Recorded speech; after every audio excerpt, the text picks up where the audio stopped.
Assalamualaikum warahmatullahi wabarakatuh. Salam sejahtera untuk kita semua.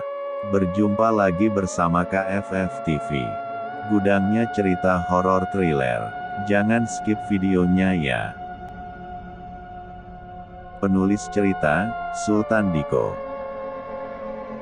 Suku primitif kanibal. Bagian 16 dan 17. Selamat mendengarkan. Tangkap. Aku dan semua penumpang lainnya masih tetap menahan pintu bus, agar si pembunuh tidak bisa kabur. Tidak lama pihak kepolisian setempat datang.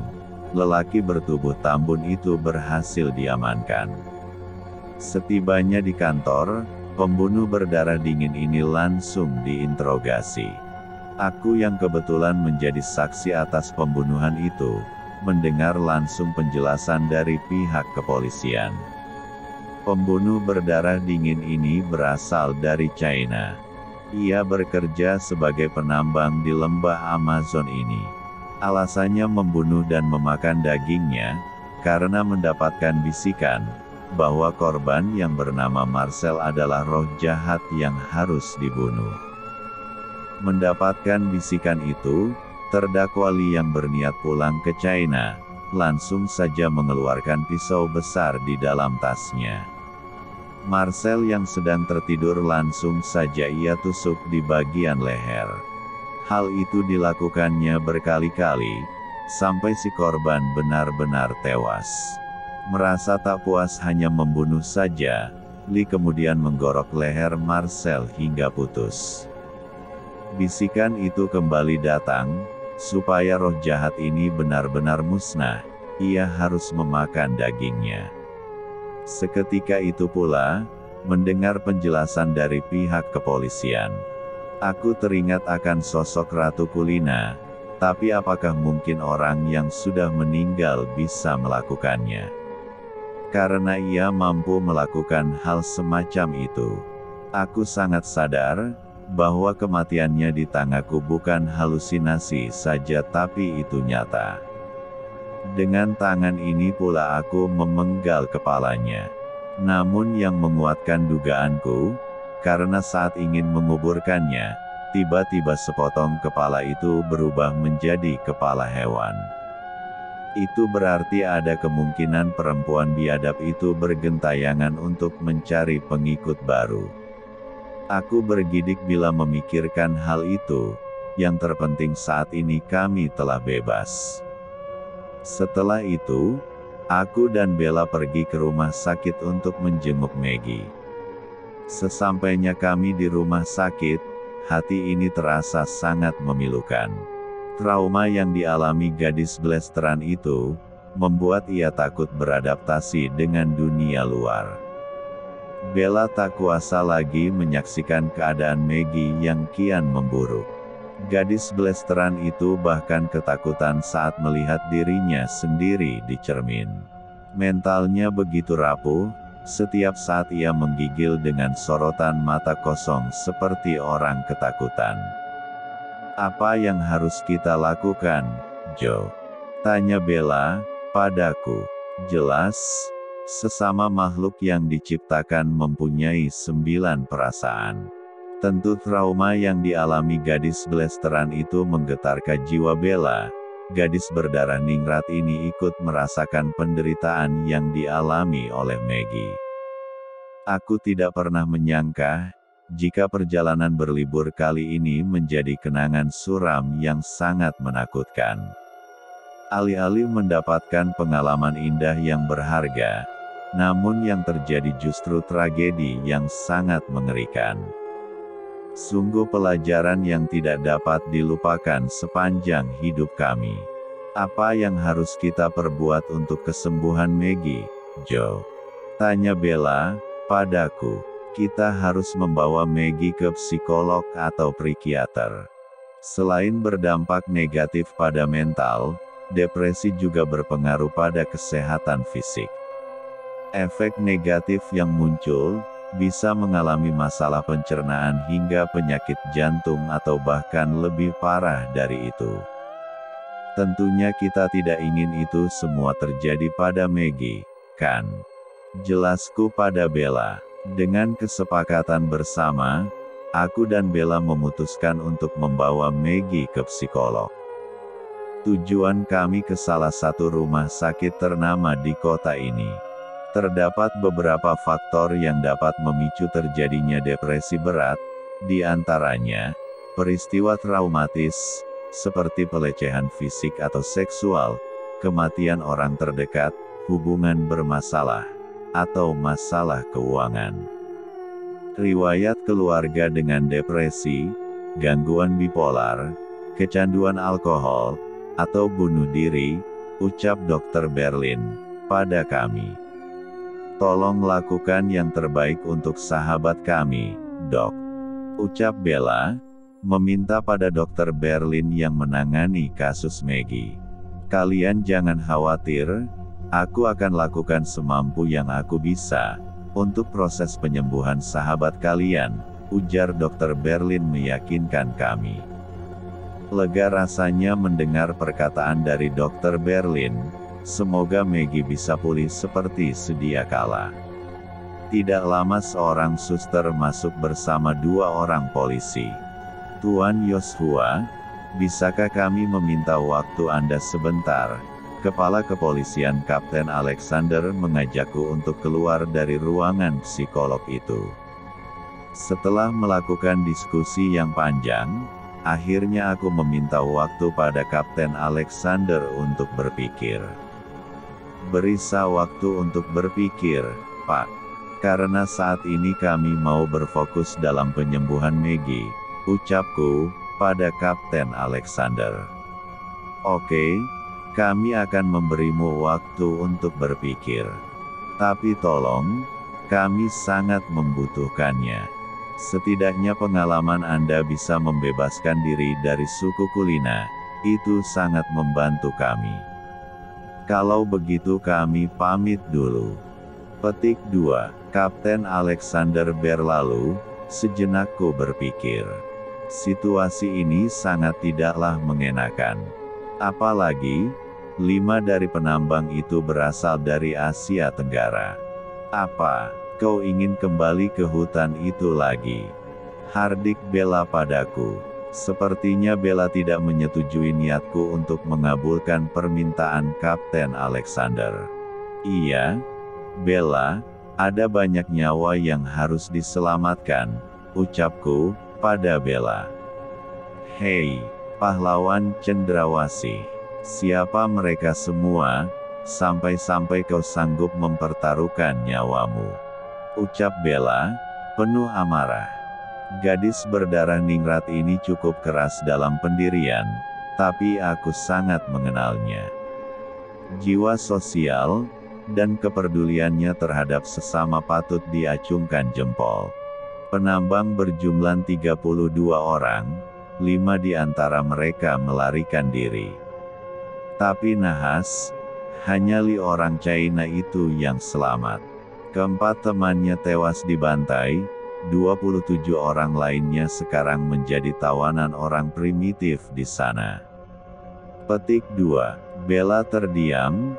Gadis berdarah ningrat ini sepertinya tergugah hati mendengar penjelasan dariku.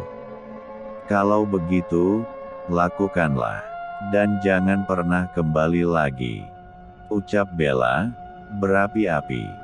Bella berlalu meninggalkanku membawa amarah yang membara di dalam dadanya. Kali ini sepertinya ia sangat tidak setuju dengan keputusanku untuk membantu pihak kepolisian. Hari pun berlalu berganti malam. Bella yang tidak menyetujui permintaan pihak kepolisian, menyulitkanku dalam mengambil keputusan. Keesokan harinya, di pagi buta kami mendapatkan kabar bahwa Maggie menghembuskan napas terakhir dengan cara gantung diri. Trauma yang ia dapatkan, tidak bisa lagi membuat pikirannya bekerja dengan positif. Rasa ketakutan seolah ada yang ingin membunuhnya, membuat ia mengakhiri hidup dengan cara tragis. Harapan itu sirna, 3 hari sesudah kematian Maggie, Kapten Alexander kembali menemuiku. Bagaimana, Tuan Joshua? Apakah Anda telah memikirkan tawaran kami? Ucap Kapten Alexander padaku. Aku melirik ke arah Kapten Alexander. Dari sorotan matanya tersimpan harapan besar padaku. Sebelum bisa menjawabnya sekarang, Pak. Beri saya waktu sedikit lagi. Ucapku pada Kapten Alexander. Polisi itu menarik napas berat. Ada kekecewaan di wajahnya mendengar perkataan dariku. Kami akan ke sana. Terdengar suara seorang perempuan dari kejauhan. Aku terkejut saat mengetahui bahwa suara itu berasal dari Bella. Bella, apakah Satra salah dengar? Tanyaku pada Bella. Gadis berdarah ningrat itu mengulangi kalimat yang sama dengan sangat yakin. Semalam aku telah memikirkannya. Untuk itu, berangkat denganmu adalah pilihannya. Ujar Bella penuh keyakinan. Mendengar ucapan dari Bella, Kapten Alexander bersuara. Oke, kalau kalian sudah sepakat. Mohon dibacakan dulu ini, ucap Kapten Alexander, sambil memberi selembaran kertas padaku dan juga Bella. Aku dan Bella membaca selembaran kertas yang diberikan oleh Kapten Alexander. Hutan Amazon memang menjadi tempat tinggal beberapa kelompok manusia. Survival International, sebuah organisasi yang peduli dengan suku-suku terpencil di dunia, mencatat sekitar 1 juta orang yang menghuni hutan Amazon. Mereka terbagi menjadi 400 suku di hutan tropis tersebut. Dikatakan hingga kini ada satu suku yang masih dipertanyakan, dengan ciri fisik orang-orangnya tinggi, putih, dan bermata biru. Seperti apa pastinya dan bagaimana cara mereka bertahan hidup di tengah hutan belantara, masih menjadi misteri. Di sana juga terdapat sungai yang airnya bersuhu tinggi. Namanya Mayantuyacu, terletak di hutan Amazon yang sudah termasuk bagian wilayah negara Peru. Menurut ahli geofisika, temperatur suhu di sungai mendidih dapat berubah dalam sehari. Suhu tertingginya mencapai 93 derajat Celcius. Sungai ini tidak akan menimbulkan banyak pertanyaan kalau saja ada di dekat gunung berapi yang aktif. Namun, sungai mendidih berjarak sejauh 643 km dari gunung berapi terdekat. Keberadaannya menjadi tidak masuk akal dan membuat banyak orang bingung. Selain itu, masyarakat lokal mempercayai sungai tersebut merupakan sumber kekuatan spiritual dan menjadi tempat tinggal bagi para roh penghuni hutan. Setelah aku dan Bella membaca selembaran kertas itu, Kapten Alexander memberi penjelasan lagi. Dari kesaksian yang kami peroleh dari Lai, di sanalah orang-orang itu tinggal. Petik 2. Aku dan Bella mencermati dengan seksama setiap penjelasan dari Kapten Alexander. Jelas dari penuturannya, bahwa orang-orang ini bukanlah dari suku kanibal yang kami temui. Sangat bertolak belakang dengan ciri-ciri suku Kulina. Maaf, Kapten, kalau boleh tahu, apakah orang-orang ini juga kanibal? Tanyaku pada Alexander. Iya, bahkan kekejaman orang-orang ini sangat tidak terduga. Mereka selalu memenggal kepala korbannya dengan sebilah kapak yang sangat tajam. Suku ini juga sedikit lebih modern karena telah menggunakan alat pekakas yang terbuat dari besi. Kehadiran para penambang-penambang ini menjadi ancaman bagi mereka. Penjelasan dari Kapten Alexander cukup dimengerti. Kalau mendengar dari penuturan Kapten, orang-orang ini hanya melakukan pertahanan karena tidak ingin hutannya digarap oleh penambang dan juga penebangan kayu. Jelasku, pada Kapten Alexander. Kapten Alexander menghela napas berat. Kemudian ia berkata, menurutku juga begitu, andai Tuan Yosua bisa bernegosiasi dengan mereka. Aku yakin jalan perdamaian bisa kita ambil. Petik 2. Kapten Alexander, bagaimana dengan keselamatan kami? Tanya Bella. Kalian jangan khawatir. Semua keselamatan kalian akan ditanggung penuh oleh pemerintah, ucap Kapten Alexander. Sampai di sini. Kemudian Kapten Alexander berpamitan. Aku dan Bella mempersiapkan segala sesuatu yang kemungkinan akan kami butuhkan di dalam perjalanan nanti. Bella, apakah kau yakin dengan misi ini? Tanyaku, pada Bella. Gadis berdarah ningrat itu cukup yakin dengan keputusannya untuk berpartisipasi dalam tugas berat ini. Aku sangat yakin, walau tingkat keberhasilan kita sangatlah tipis. Menyelamatkan nyawa orang yang terzolimi, itu adalah perbuatan mulia, ucap Bella penuh keyakinan.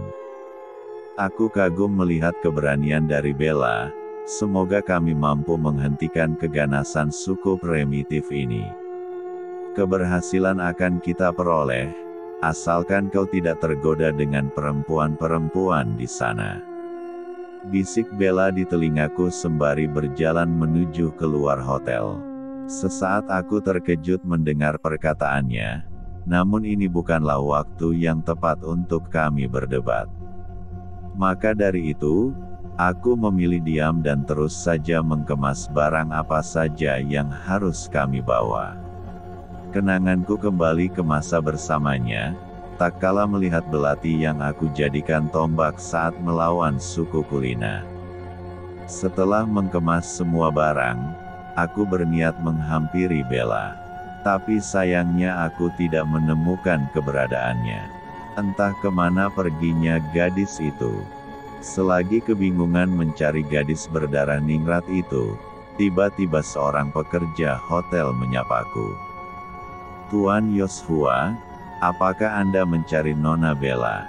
Tanya lelaki berpakaian lengkap. Aku meyakini orang tersebut adalah salah satu keamanan di hotel ini. Aku berjalan menghampiri orang itu, sepertinya ia mengetahui keberadaan Bella. Iya, apakah Anda bisa membantuku? Kemana perginya Nona Bella? Tanyaku pada orang itu. Perkenalkan, namaku Marcelo, aku keamanan di hotel ini. Mari, ikutlah bersamaku, aku akan mengantarkan Tuan padanya. Petik 2. Tanpa basa-basi lagi, aku segera mengikuti orang bernama Marcelo ini. Ia mengajakku ke belakang hotel. Itu Nona Bella, jika kalian membutuhkan sesuatu. Dengan senang hati aku akan membantu. Aku mengangguk kecil. Terima kasih, Tuan Marcelo. Marcelo tersenyum, sedikit membungkukkan tubuh, kemudian ia berlalu meninggalkanku. Terlihat dari kejauhan, Bella sedang berlatih memanah dengan begitu semangat. Aku tidak mau mengganggu konsentrasinya, maka dari itu aku hanya mengamati saja. Hari yang dijadwal pun tiba. Tepatnya pukul 9 pagi kami melakukan perjalanan menuju hutan Amazon. Namun ada yang berbeda dalam perjalanan kali ini. Tidak lagi menaiki bus, transportasi air menjadi sarana kali ini. Sebuah kapal milik angkatan bersenjata yang menjaga wilayah di perbatasan antara perairan Peru dan Brasil. Tibalah kami di sebuah menara pantau yang terapung di atas air. Di perbatasan ini sarana komunikasi sangat lengkap, tugas kami hanya membawa 27 tawan itu ke perbatasan ini. Sampai di sini, aku dan Bella yang menaiki kapal kecil diikut sertakan 2 orang tentara dari kesatuan negara setempat. Tidak lama kami mulai memasuki perairan Sungai Amazon. Namun sialnya, tiba-tiba kapal yang kita naiki mogok di tengah jalan. Tepatnya di hutan Amazon, suara burung-burung dan hewan buas mulai terdengar. Hal itu menambahkan suasana yang tadinya biasa-biasa saja, mulai berubah menjadi menegangkan. Namun ada yang aneh dari suara-suara burung itu, mereka seolah bersautan satu sama lain.